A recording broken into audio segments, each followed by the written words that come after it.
What's up, YouTube? Yugi Old Boy here with the second episode of Chaos Dragons for Dummies. I changed the name because I like the name. I like this name better. And yeah, this is gonna be on the milling engine of the deck. I'm gonna try to make this video short as possible because there's not really too much to explain about this deck, this part of the deck. So yeah, we're gonna get right into it. First of all, the 9 cards, the 9 milling cards I think every Chaos Dragon should run are the triple Raikou. I mean, not 9, 8.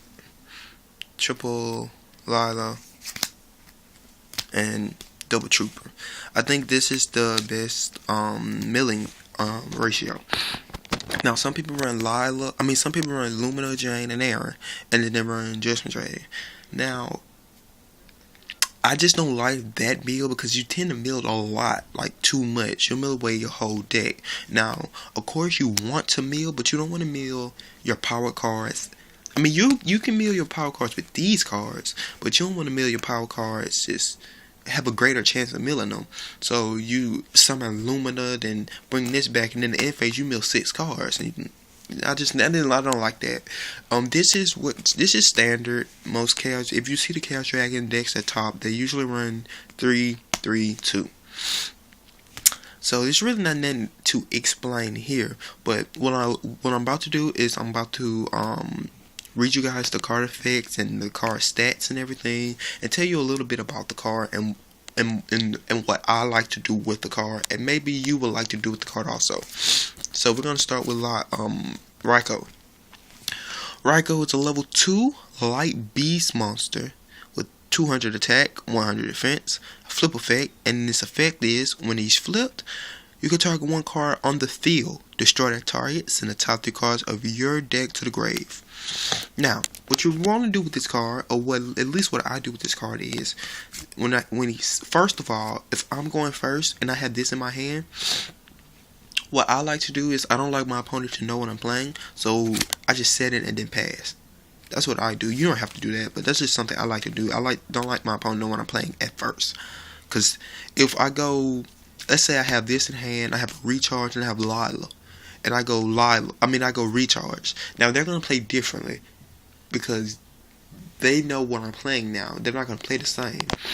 So they might change up their strategy, and I don't like that. I want them to go with their original plan and catch them off guard. But something else you might want that I do with this card is when they attack into it or it's flip face up, I kill the back row. I really usually do not target monsters unless the monsters are 2,800 or higher than 2,800. I do not target the monsters because if they are lower than 2,800, there's my deck can really handle that situation. The extra deck and the main deck. So if it's higher than 2,800, I usually hit that monster. But if it's lower than 2,800, I usually hit the back row and then let my monsters deal with their monster. The only exception to that 2,800 rule is Light Pulsar, The Shining, and Machine of Fortress. And the reason being is because this card makes those 3 cards miss timing. So that is the reason why. But yeah, I usually hit the back row. Gotta hit the back row because back row slows down this deck a lot. Bottomless Warnings, Deep Prisons, they all slow the deck down, and you want to kill them as fast as possible. At least I like to kill them as fast as possible. But that's Raikou. Lila. She's a level 4 light spellcaster monster with 1,700 attack and 200 defense, with the effect of during your main phase, you can target one spell or trap your opponent controls. Change this card you control from face-up attack position to face-up defense position and destroy that target, but this card's battle position cannot be changed until the end of your next turn except with the card effect. Your end phases.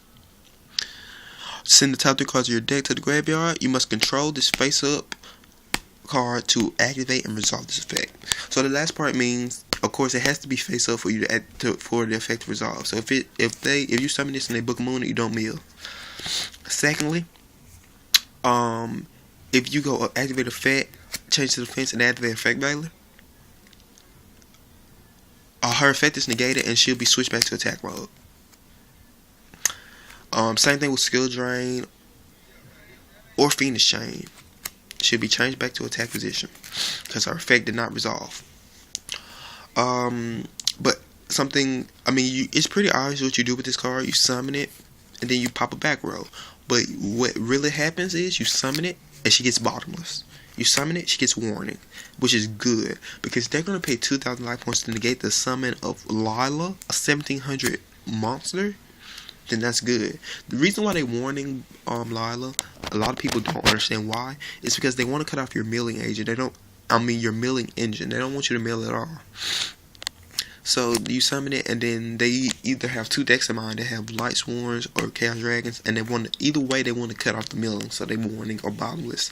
And that's your big monsters not getting warning or bottomless, so that's really good. Not too much really to say about this card. It just mills 3 at the end phase. It's just, yeah, like I said, the milling engine, it's not really much to talk about. You have a card Trooper. It's a level 3 Earth Machine type monster with 400 attack and 400 defense. And its effect is, once per turn, choose a number between 1 and 3. Send that many cards from your deck to the graveyard, and then this card gets 500 for each card sent by this effect into the end phase. And when this card you control is destroyed and sent to the graveyard, you draw 1 card. So what happens is you summon it, choose a number between 1 and 3. I just don't see the reason behind choosing any other number besides 3. So you choose 3 and you mill his top 3 cards to your deck, and he gains 500 attack for each, which puts him at 19. Something to know about this card. If you summon it, and let's do this for example. Let's say he's in the graveyard and your opponent reborns it, and then it's your turn and you attack into it. You do not get to draw because you have to control the card. It's not like Sangan. It's you have to control the card in order for you to draw. Another thing, if its effect is negated, you still can activate its effect for cost. Meaning, if you summon this and the skill drains on the field, you can activate for cost, which is the cost is to send 1 to 3 cards from the top of your deck to the grave. Same thing with if you run the Breeze Dragon and he's in the graveyard and you summon the Breeze Dragon, bring him back. The Breeze Dragon negates whatever monster it brings back, but you can activate the cost. There's no card that negate cost. So you can activate cost under Effect Veiler, Skill Drain, and the Breeze Dragon. And when it's destroyed, you draw a card. So there's not really much to explain there. But these are really standard milling cards that you need. You need these cards in order to run Chaos Dragons. I feel that these are the only milling cards you need. I do not agree with Aaron Jane. I used to run Jane, but people's reasoning for running Jane is only to beat over Thunder King, and Thunder King's not a problem when you have this and you have big beaters. True, mostly all of your special summons are inherent summons, but who cares? Thunder King is not a problem, so I didn't like running Jane just to get rid of Thunder King. These are all the milling cards that you need, in my opinion. In my opinion, you need to run 3 Lilas, 3 Raikos, and then run 2 recharges, because with only 6 Light Swarms, 3 recharges is so inconsistent. I don't care what anybody says. I don't care who top with 3. It's just so inconsistent, and I bet you they'll tell you that they drew recharge dead probably every game. So these are the only 6 Light Swarms you need, in my opinion, unless you're running the JD version. So that's it for this episode of Dragons For Dummies. I will hope to see you guys on the next episode. I will hope that this episode can get 15 bucks. That will let me know you guys do enjoy the segment or series, whichever one you want to call it. And yes, the next episode will be on the other cards you run in the deck. So example like Tour Guides and Spirit Reapers and just other cards that work well in the deck and cards that do not work well in the deck. So I'll probably do that episode later on tonight when I get home. I'm doing this episode at my girlfriend's house. So yes, I'll probably do that episode later on. And yeah, but thank you guys for watching, and I will see you guys later. Deuces.